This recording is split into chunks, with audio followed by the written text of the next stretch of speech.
Bagaimana hukumnya membunuh semut, baik disengaja maupun tidak disengaja, berdosakah? Lalu bagaimana jika semut itu menggigit tubuh kita?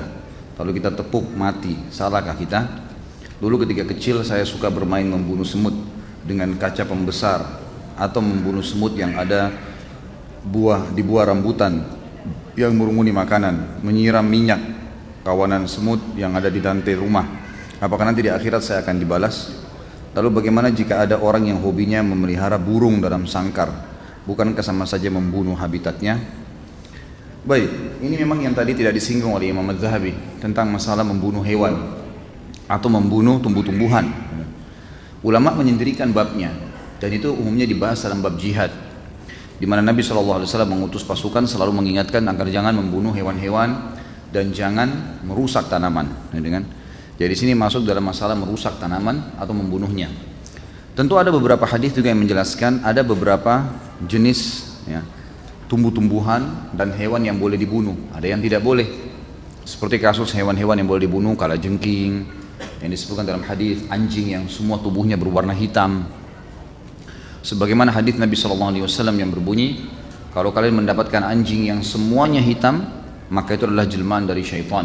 Bunuhlah, semua hitam ya, nggak ada sedikit pun bulu warna lainnya. Itu sebuah hadis sahih riwayat Imam Muslim. Contoh, kalajengking boleh dibunuh, hewan-hewan yang berbahaya yang mengganggu manusia. Masuk dalamnya adalah nyamuk, ya. Semut di sini kalau sampai mengganggu manusia, ya, yang mengganggu saja. Tapi kalau tidak mengganggu nggak boleh. Kalau tidak mengganggu nggak boleh. Dan kita harus tahu ada hadis Nabi SAW lain di riwayat Bukhari, fi kulli kabitin ratabatin ajr. Di setiap denyut kehidupan ada pahala. Jadi kalau justru ada semut di rumah, disapu, dikeluarin dengan niat ini juga makhluknya Allah, ya sudah saya keluarin, itu dapat pahala. Dibandingkan kita membunuh tanpa alasan. Ada sebuah riwayat Bukhari juga menjelaskan, seorang Nabi Allah, tapi dalam hadis ini tidak disebutkan siapa nama Nabi itu. Allah murka padanya gara-gara dia pernah tidur di bawah sebuah pohon, kemudian digigit oleh semut. Lalu kemudian dia marah, semut itu dibunuh, lalu kemudian dia perintahkan pengikutnya untuk membakar seluruh sarang semut di bawah. Di bawah pohon itu banyak ada sarang semut, dibakar semuanya. Maka Allah SWT mengutus Jibril kepadanya sambil berkata, apakah gara-gara semut satu kamu membunuh semut yang lainnya? Artinya yang mengganggu saja, yang tidak mengganggu gak usah, gitu kan? Jadi ini jenis hewan yang memang boleh dibunuh dan memang dia berbahaya. Ada jenis hewan yang boleh dibunuh tanpa berbahaya, seperti kita tahu hewan-hewan yang dimakan, ayam kan disembelih, kambing nanti Idul Adha ini, unta, gitu kan, kuda, mungkin ada orang menyembelih kelinci, itu semua boleh, halal. Jadi ini hewan-hewan yang boleh dibunuh. Tapi hewan-hewan yang umumnya tidak ada sebab, tidak ada sesuatu yang berbahaya dari mereka, nggak boleh. Ya, diambil daripada hadis jihad tadi. Sama dengan tanaman-tanaman. Ada tanaman yang boleh, seperti misalnya sayur-sayuran yang dicabut sama akarnya, ubih misalnya, gitu kan. Semua harus dicabut, jangan otomatis mati, gitu kan. Maka itu tidak ada masalah, kena dikonsumsi, gitu kan. Tapi ada tumbuh-tumbuhan yang kalau tidak ada sebab, tidak dapat, terus tiba-tiba dibakar. Nah itu tidak boleh. Membakar itu berarti sama dengan membakar. Jadi membakar tumbuh-tumbuhan sama dengan membakar hewan, sama dengan membakar makhluk Allah yang lain, ini tidak dibolehkan. Jadi di sini dipilah ya.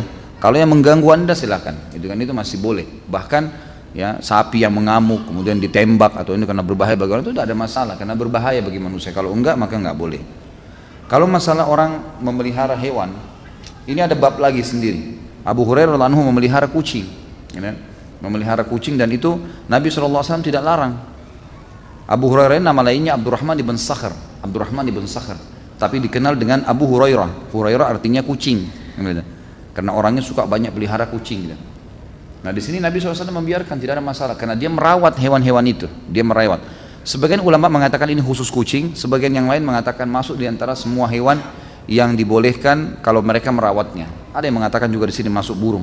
Tapi saya saran saya hanya yang ada dalilnya saja. Kalau kucing ada dalilnya, kalau tidak ada dalilnya maka jangan. Termasuk burung tidak pernah ada disebutkan sahabat memeliharanya. Maka lebih baik dilepaskan saja. Kalau itu hobi saya Ustaz, ya harus dialihkan hobinya.